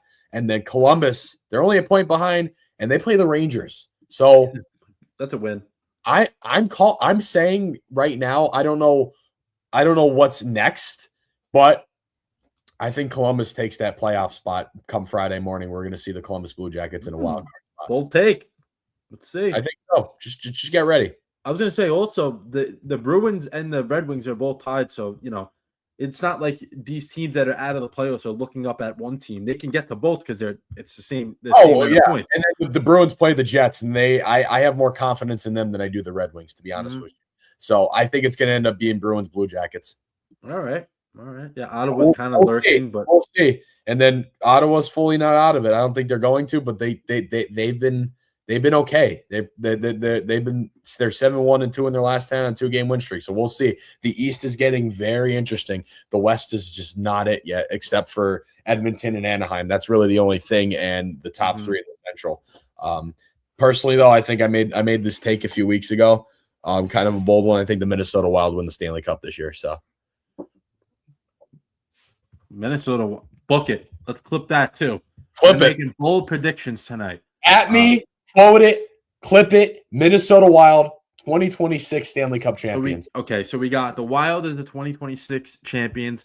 Trae Young is a mutt, and then we have David Race not knowing what the USA is. That's a hell of an episode, if you ask me. It's literally leaves now. It only took 107 episodes, but this is the best one yet. Those three things happening within an hour and 10 minutes. In an hour and 9 minutes span. Gotta love it. We're all set here. We're good. But I don't think we need to do the show ever. This show might be over. This might be it. This might be the last episode we ever do. Yeah, because nothing will ever top it. This is great. This is actually great. All right, let's regroup here.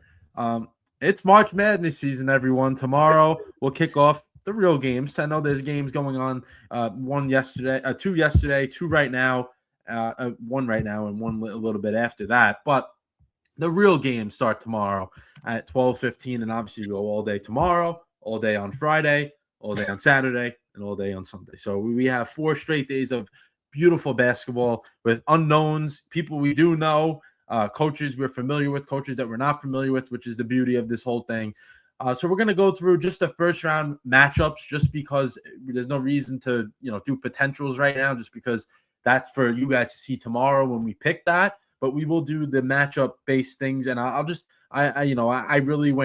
dug deep here. I didn't write a ton of notes, but I wrote important things down for other reasons. But we can start with the East region, which, first off, before we even get into what the matchups are in the East region, the amount of powerhouse teams in this region is unfair. I think they did a very poor job. The committee actually it's properly.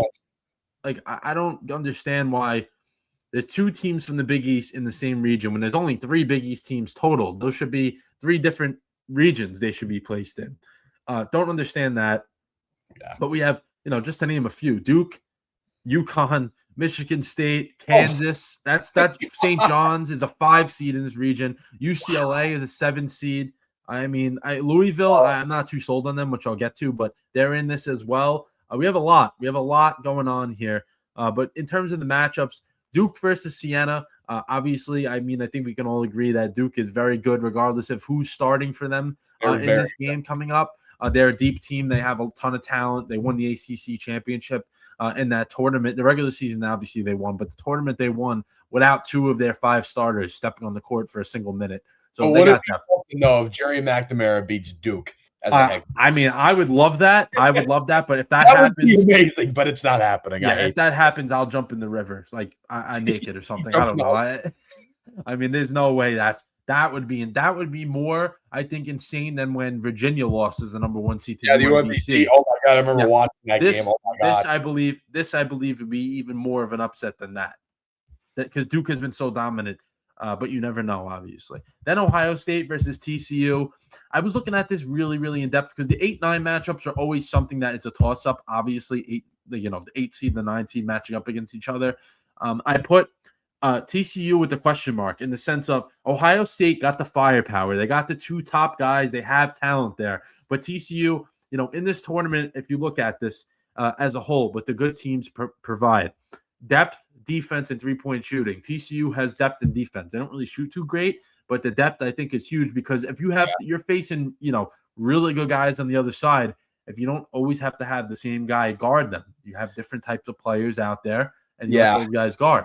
But it's gonna be a good game. I like that one. I'm excited for that. And you can't base it off one game, but as you know, with my stadium traveling ventures, I did get out to see a Rutgers men's basketball game this season. It was against Ohio State. Rutgers was up by almost 10 at the half. And they almost lost. Rutgers played a hell of a good game. They didn't end up winning, but they didn't cover the spread because I put a parlay on and I won because of that. But the spread was like 12.5. I think Ohio State only won by 7. Mm-hmm. So I saw Ohio State play in person. Wasn't terribly impressed unless Rutgers just was on a streak that night. I don't know. But I agree with you though. I wanted to bring that up because I actually I could attest to seeing Ohio State in person. That's special insight. But it's an observation. Yeah, listen, Rutgers obviously isn't terrible, but they're not great. And if you don't do that against them, going against a team like that, no, that kind of hurts a little bit. Yeah, that kind of hurts a little bit. Then we have St. John's versus Northern Iowa. The notes I have here is just St. John's is expected to win, obviously, but facing a very, very tough defense. Northern Iowa is top 10, I believe, in the country in defense. So you're not facing, this is not going to be an easy game. You have to be able to shoot because if you can't shoot, you're not going to beat this team because they're not going to let you score anything easy. Then we got Kansas versus CA Baptist. I literally have Kansas winning this game by 30 if possible. I think they're just going to – I think this is where they go out there and they're like, you know what, we're better than you guys and we're just going to punch you in the mouth and we're going to win. Like that's what I feel from that game. Out of this whole region, I think they're going to be the team that just steamrolls even more than Duke does through this game, I should say. Then we have Louisville versus South Florida. No one has actually seen my bracket yet, but the way I'm leaning is maybe something that people aren't going to. But what do we look for, Biggie, when we get to a certain part of March? We look for the teams that are playing the hottest basketball right now and the teams that are injured. Okay, so South Florida on an 11-game winning streak. Louisville's best player is out tomorrow. So that's two strikes going against Louisville. And when you look at it, I was looking through South Florida's schedule because when they're not in they're not in those top conferences. I like to see how they do in those non-conference games against top competition. South Florida played Alabama in, I believe, December, and they only lost by 10 points. Alabama is significantly better than Louisville. So I think South Florida has a legit chance here. I think they can do something. And I think that the fact that they haven't lost in like a month, and that Louisville not having their best player, that bodes well for them. So we'll see. But I like that. I like that South Florida potential upset there. Then we have Michigan State versus North Dakota State. Tom Izzo always has the boys ready to play. It doesn't matter if they're playing North Dakota State, Duke, Arizona, Michigan, Harvard, doesn't matter. Michigan State is always ready to play. And they're a good tournament team, regardless of who's on the roster. Always can win a game or two. Like they're capable of doing some damage. Then we have UCLA versus UCF. So Central Florida and South Florida in the same region.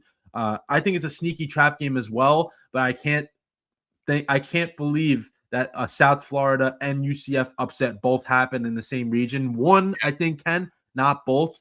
But UCLA, I know we always talk about this in football. Big Ten is tough. Big Ten is also tough in basketball. Like they have good competition. Yeah, especially this year, man. It was great. It was great. And UCLA, UCLA was in the middle of the pack, and they're a 7 seed, which shows the respect that the Big Ten has. And I think it is a sneaky game, but UCLA should be okay. And then UConn versus Furman. I think this is the safest pick in the region in the sense of UConn. Dan Hurley, the last game Dan Hurley coached, he lost by 25 points. You know what those boys were doing during practice this week? I mean, those guys, they were probably being treated like military. Officers. And I said this to you before the show. I don't know if you want me to bring it up. I think UConn is the most consistent team in this side of the bracket. I think they're the most consistent, in my opinion. You know what I mean? I can agree with that. I mean, there's some teams that obviously come close. I think Michigan State obviously comes close. Duke, I definitely think this season especially came close. But really, anyone else hasn't really been as consistent as UConn. Like even St. John's was streaky for a little bit. Kansas was for a little bit too. Like those two top teams. I think UConn's been the most consistent though. And I we talked about this before the show. Consistent over years as well, like tournament. Yeah, that's what I mean. Yeah, tournament experience as well, because UConn has players that were on the championship team that are still there. So like they know, you remember back to back. So they've done this, they've done this thing already. They're there. They're always involved in this. In recent years, so they should be fine. Then in the South region, we slide over to the South a little bit. We got Florida versus I don't even know. I didn't even put Prairie View A&M. Yeah, whoever it is. Florida. Rest the starters in the second half. You got the game. And I think for the Gators, I actually think the Gators have a legit potential to, go back to back, which we haven't seen since UConn, obviously. Yeah. The Gators have everything. They have the up and down. No need to talk for what. We said Duke is going to do well. Relax. Come on, Orion. Yeah, come on, Orion. Open the earlobes a little bit. We literally said Duke has a good chance. They were just in a very tough draw. Those teams are going to go if they get out of that. Props to them. I will never talk smack on Duke ever again. We're secretly rooting for this household to have Duke versus St. John's next week. We're rooting for that. They both need to win 2 games this weekend, and we will see that. Then Clemson versus Iowa. So Biggie, we look at football, right? I usually like to use the football analogies. When you're going on the road, usually what side of the ball travels when you go on the road? What's usually the side of the ball that is usually consistent regardless if you're home or away? Defense. Yes. Okay. So Clemson has the better defense. I think them and Iowa are very, they're on even playing field here. But I think the defensive intensity is big. And, when you're looking at a matchup here where both teams probably know, okay, we're going to win this game and most likely lose the next one just because we're facing a team that's been literally ripping wins off left and right lately. So, this could be their only chance at getting a win here in this thing. So they're going to be playing for it. Both of them are. I trust the Big Ten school more than an ACC school this season. I'm just saying. That's my opinion. And I know basketball, from being a Syracuse fan, it's just – I don't think it's. I don't think it's there. Mm-hmm. No, I literally wrote. I'm so happy you brought that up because in further things that are down along the line here in the notes, I wrote a lot of trust this conference over the ACC. Yes, so I literally wrote that down this year, dude. Besides Besides Duke, it wasn't that great. There wasn't. It wasn't. They had one of the better conferences. It really wasn't this year. It was disappointing. Yeah, that's why I'm shocked that they have as many teams as they do in it. Yeah, I know. Really, they have a lot, like a decent amount that I don't think we were expecting, and that's why this is a true toss-up game. This is the one of a few I've been back and forth on.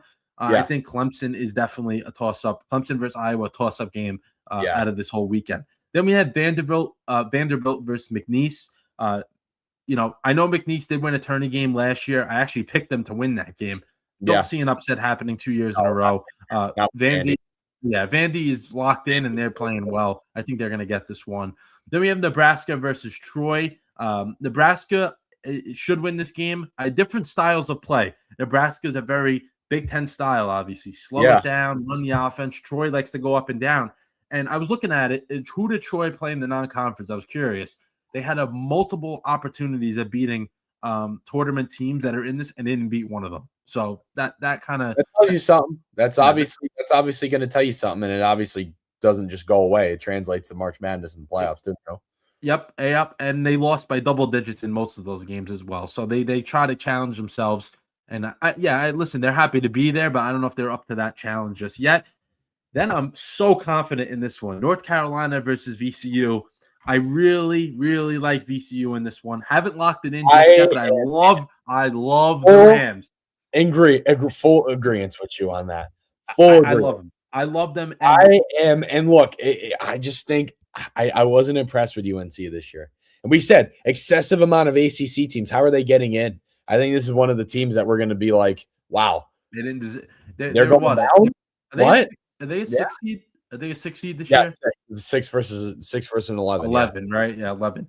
I have here Caleb Williams. Caleb Wilson, best player, is out injured, so UNC does not have their best player. Also, VCU riding the hot hand. They won the A10 tourney. They didn't lose. They just went all the way through. They won every game they had to win. And they're always in it. They're always good. They're very good. Yes, they're a consistent program. Basketball program. Yeah, they are. They're consistent. And I think that we're going to see a little A10 love here with a win, perhaps. I'm not locking any of these in, so I want you guys to be you don't know what's coming tomorrow when the brackets come out. Then we got Illinois versus Penn. So the Ivy League champion or representative was Penn. I just think it's going to be too much firepower for Penn to handle. I just don't think the Ivy League. Besides Duke and Siena, this might be the worst game of the first round, I think, personally. I'm calling that. That's my take for this. I think Illinois and Penn's going to be the biggest point margin. And I think I agree. I think the first half will be competitive, and the second half is just going to be like, okay, this is where the Illinois' size, athleticism, all that stuff is just in the second half. They're just going to take over. Like they'll have a nice lead at the half, but I think that's the second half of just when they're going to go. And when you obviously the Ivy League has a team every year, but when you look at the Ivy League teams, they always have that that one or two guys that can just shoot the lights out of it. Penn doesn't really have that from what I've seen. I could be totally wrong on this, but from what I looked into, I don't see that type of player on that team. And if you did have that type of player, he could score 40 and beat you guys. But I don't think they have that type of player this year. Then we have St. Mary's versus Texas A&M. St. Mary's, very good, consistent program as well. I know Texas A&M is a 10 seed, but I actually believe they're better suited to actually win this game and maybe a little more after that. And I think it's just also Texas A&M, I saw this as well, one of the top rebounding teams in the nation. So if you're not allowing second chance opportunities, how are you going to beat a team that's probably better than you anyway? Yeah, that's unfortunate for them. But I think this is going to be a very good game as well. This can also, you can add that to the list of toss-ups. I would put that with that Clemson. I agree. I'm kind of leaning more towards your side, or I mean the opposite of your side with it. Mm-hmm. It's a preference thing. Like St. Mary's obviously is good. They get Gonzaga run for their money. They're good. They're very good, and they're very similar and comparable to Gonzaga. They're a team. Well, Gonzaga is obviously a lot better, but in that realm of teams that aren't huge major programs, but they somehow just win games every year. They make it every year, and they win a couple. They do make it every year, or it feels like it. At least. And then to round it out, Houston versus Idaho in this region. Houston versus Idaho.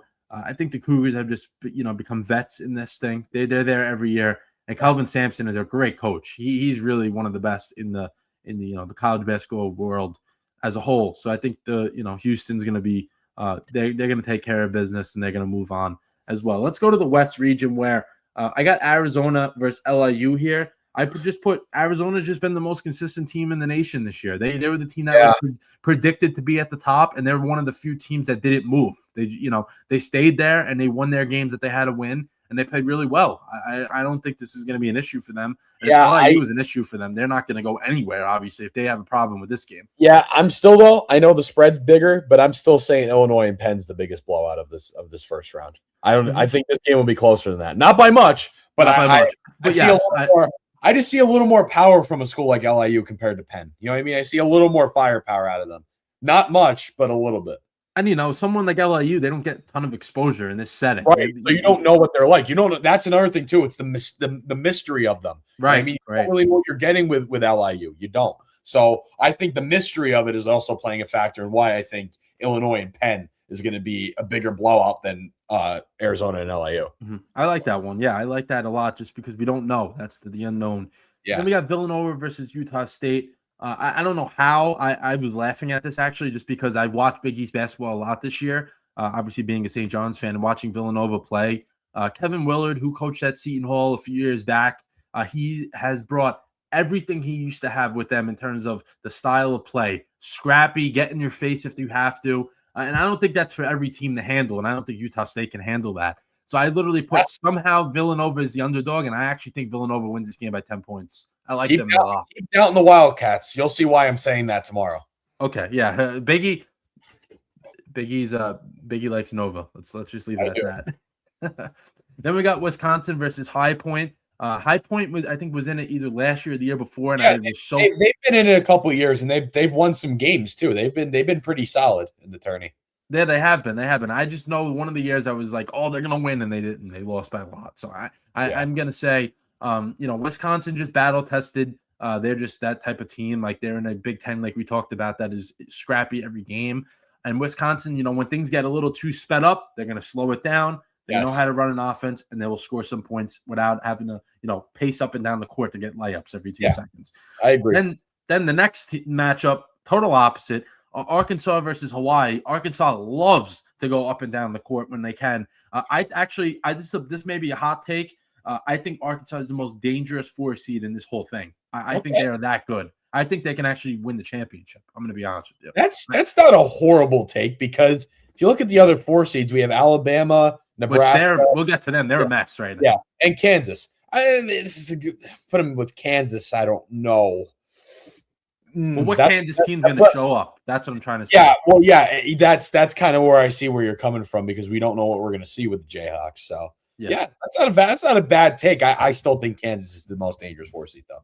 That's the thing.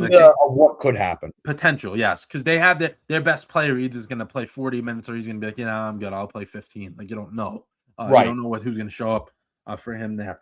But I think Arkansas just get those easy buckets and they have firepower. They're up and down. They got good players. They do. Freshman phenoms, veterans. They got everything, and obviously Coach Cal is great. Then we got BYU versus Texas. AJ Diabanza will score. I think he's going to score 25 at least in this game against Texas. But I think it's going to be close. I think the Big 12, they won a few games in the Big 12 tournament, so I think that's going to help them just get a little bit of a postseason feel last week. And also Texas already did play a game, so maybe they're going to be a little fatigued, let's say. And I think it's going to be very close, though. I think BYU wins or perhaps wins in a close one. But Texas is no slouch either, obviously. But I think BYU has good play. BYU is good. And Diabanza he's a freak of a freshman. I don't think I've ever seen that type of player like that recently. He's great. He's really, really good. Then we have Gonzaga versus Kennesaw State. I was laughing at this because when I did my TikTok live the other night, before you actually came in the chat, Biggie, some guy kept asking me. He's like, "What do you think about Kennesaw State?" I'm like, "It doesn't matter who they play, dude. They're not beating, whoever it is." And Gonzaga, obviously, they're another team always involved in March Madness, and I think they're just gonna, they're gonna win this game and they're gonna move along with their weekend. I mean, I don't see why not. I should say. And then we got Miami versus Missouri. This is also I would count this as what the third toss-up game so far. Evenly matched. I was looking at every statistic possible, and it was really like Miami and then Missouri or Miami, like right in the range of each other. Yeah.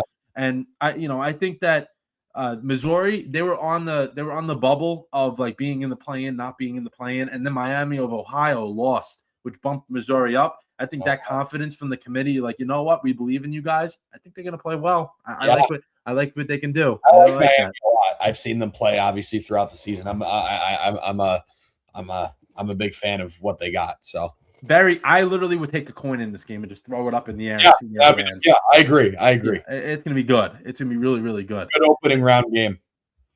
And then the next one, Purdue versus Queens, not Queens, New York, Queens, and I don't even know where it is, but I literally put Purdue, and then what is Queens? I put like I don't know who they are, don't know anything about them. So Charlotte, Charlotte, North Carolina. I'm pretty sure. North Carolina. Okay, yeah, not Queens, New York, not Queens, New York, but Purdue. Just won the Big Ten championship over Michigan. So obviously they're doing something right if they just beat Michigan, Michigan had a great year as well, which we're going to get to next. So let's lead it into the Midwest region where we have Michigan versus Howard. Michigan Wolverines, they have tons of talent, man. That roster is loaded. They're loaded, Biggie. They have a great team. And if they lose this game, then college basketball should shut down, honestly. That's how I feel about this. Michigan should do well in this game. Then we have Georgia versus St. Louis. I think the length from Georgia should play a huge role, but St. Louis can shoot. They can shoot the basketball. Also, they're in the A10, right? I believe they're in the A10 as well with VCU. Yeah. And so the A10 is good basketball, man. I wouldn't doubt them for a second. Just get ready. It's going to be a good game. That's another one. Add that number 4 to the toss-up games that you can get to in this. Then we got Texas Tech versus Akron. I know JT Toppin is out for the year, obviously with the torn ACL, but they got enough in this game. If they don't beat Akron with what they have, then that's disappointing. And this is no diss at Miami, Ohio, but I don't trust any team from the MAC. I said this to you. You said that. Matt, I think the MAC is probably the weakest conference being represented in this whole thing, to be honest with you, except for maybe like I don't even know what conference like Queens is in, or like LIU is in the what CAA is it they in? Or the NEC, the NEC. Yeah, either the NEC or the MAC. You could put it this way. I was going to say a conference with multiple teams, they're the weakest. Oh, yes. Okay, that's a better way to put it. Okay, yeah, I agree. MAC is easily the weakest. So, yeah. Yeah, I agree. Akron, you're not winning this game. Sorry. Then we got Alabama versus Hofstra. So this is one I am not locked in just yet on. Alabama has some guys with legal troubles going on right now. They haven't really played right before the tournament. What are you doing? Did you see that? I want to know if he's actually playing or not. That's what I want to know. Probably not. That's what I want to know. He's there. He's one of their best players, so we'll see. I know. He is very, very good. And the thing with Alabama is they can score with the best of them. They don't play any defense. And also, is their guy going to be there? Is Holloway going to be there? He's their second best scorer. So he averages 17 a game. It's very difficult to take out 17 points a game and like that's not available to you. And then with Hofstra, I like them, man. I think they have a chance. They're one of their best players, Cruz Davis. Keep an eye on Cruz Davis. He played for St. John. He's a Rick Pitino recruit. He played at Iona with him. He played at St. John's with him, and then left and went to Hofstra and become a really, really good player. He could shoot it too. He could shoot it 40% from 3. I mean, that's impressive no matter who you're playing against. So you got to see what's going on. This game starts on Friday. So if you do want to, I know everyone has to make the brackets by tomorrow, but if you're dabbling in other things, you can hold off until you finally know exactly what's going on with Alabama. But you never know. You never know what can happen in that one. I wouldn't be shocked. Hofstra beat my team. They beat Syracuse that one game. Remember? Yeah. And I was going to say, let me pull up their schedule because I know they played a few other teams in the tournament, and they beat them, I believe. Okay, so UCF who's in, Hofstra only lost by 4. That was opening night, lost by 4 points to UCF. So they can play, obviously, with them. And they beat Penn, who's the Ivy League representative, by 17. So, wow. And they're both 13 seeds. Yeah. Right? I think so, right? No, they're not. Sorry, no, Penn's a 14 seed. My bad. But still, 13 and 14 seed, that's very, very close. And Hofstra has won 7 in a row, haven't lost since February 14th. That might be tricky though. Like a team like that on a long streak like that, I that's tricky though. That's It is. It is tricky. It could go either way. It's either like you don't know, or they're just gonna go out there and just keep going, keep going. They can award up on the fly the oddest coin flipper game. So the game you wouldn't think is a coin flipper, but it really is. It could be. Yeah. I agree with that. And then we got Tennessee versus we don't know exactly just yet, just because Miami of Ohio versus SMU is going to be tipping off. It's probably going to end up being Miami of Ohio, I think. You think so? Yeah. Okay. All right. We'll see. SMU's in the ACC as well. That's another team. What the hell? Yeah, but I don't think they're not that. They're not. I don't think so. I don't think. Miami of Ohio lost the game. They've lost one game. So.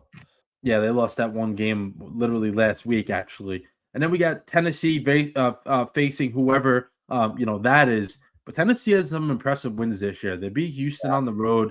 They beat Louisville by 20 points. They beat Alabama. They lost to Alabama only by 2 points the next time. They lost to Syracuse, right? They did. That was really good. The only good game we had all year. Yeah, I was gonna say that. I don't want to bring up the warts in their resume. I wanted to leave those out. I know. Don't think about those. That's a bad loss. Yeah, it was. Yeah, it was. They beat Vanderbilt. So Tennessee has really good wins, and I think that just the level of competition they faced, either one of these teams aren't going to present that same challenge. Then we got Virginia against Wright State. I don't really know what to expect in this game, honestly. Virginia should be all right. But yeah, they should be all right. But I mean, they haven't really impressed me. I'm going to be honest with you. Yeah, no, like that's the thing. The ACC, like they're a 3 seed. That's another thing. Like that's another point, another add-on to our point. The ACC was weak this year. It was. So many of the teams got in. It was definitely weak. It was weak. Yeah, it was weak. And then we got Santa Clara versus Kentucky. So Santa Clara is in the West Coast Conference with St. Mary's and Gonzaga as well. St. Mary's played St. Louis, who's a tournament team, lost by 1 point. Then they lost to Gonzaga twice, so that's unfortunate. They lost to St. Mary's. They did beat St. Mary's once. I think this game, it says Kentucky's only favored by 3.5, but I actually think that Kentucky can turn this on and win a little bit by more than people think. The fact that Santa Clara is in the tournament, I give them credit for that. But they're out of their losses. They didn't they lost to the teams that were better than them, and they didn't really, they didn't show that they could hang with them, which doesn't really help their case. And then we got Iowa State versus who the hell is this? Tennessee State. Tennessee State. Okay. Looks like the old LSU logo. Yeah, I was going to say, I have never seen that before. Tennessee State in the Ohio Valley Conference. They were 23-9 on the year. I don't know much. I didn't get to this point in my research. I apologize, guys, but I just didn't get to this point. Dr. D. What'd you say? Come on, Dr. D. Yeah, my apologies. Bracketology. Yeah, Dr. D's bracketology. Tennessee did beat them by 30 points, so go figure. I think Iowa State's going to be okay. Iowa State I like a lot, too. I said that they have the I talked about this every time we did the top 25. They have one of the best defenses in the country as well, so I think defense travels. And Friday afternoon, I think they're gonna hold Tennessee State, whatever their name is, to like 45 points. I think it's gonna be that. Yeah, it's not gonna be good. Not at all. But that's gonna do it for all the preview matchups here. Our brackets will be out tomorrow at 10 a.m. So we got those all done. I actually have to officially submit mine, but I didn't do that just yet, just because I didn't get to finish all the notes. But we'll see. We'll see exactly what goes down, but we'll put those out tomorrow before the games actually start. First game is at 12:15. It will be Ohio State versus TCU. We'll kick things off for everyone, and then obviously games every 30 minutes after that, which is the beauty of the next 2 days and into the weekend as well. How you doing? Do you have anything for how you doing? I don't. So I already did. Yeah. All right, good. All right, yeah, I was gonna say we have it down and we just never do it at this point. We do it throughout the segments, yeah. Pretty much, yeah. We just do whatever at this point.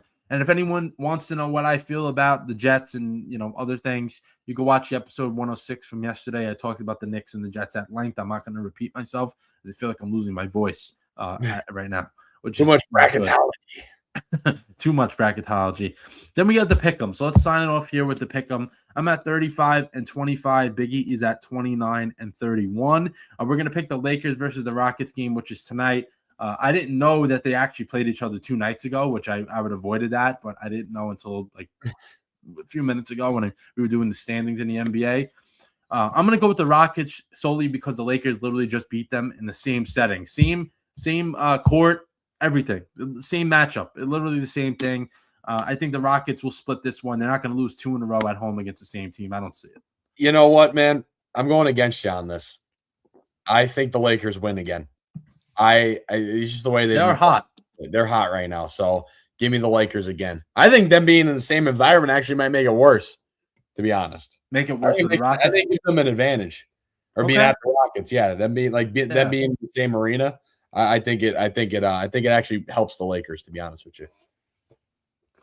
All right, we'll see. We'll see what happens. But very competitive game. Standings are getting, kind of close. You're within striking distance there. 6 games out, I believe. We're going to get the standings going through June. But just overall housekeeping things for the show. Me and CT will be doing an MLB preview for the season on Monday.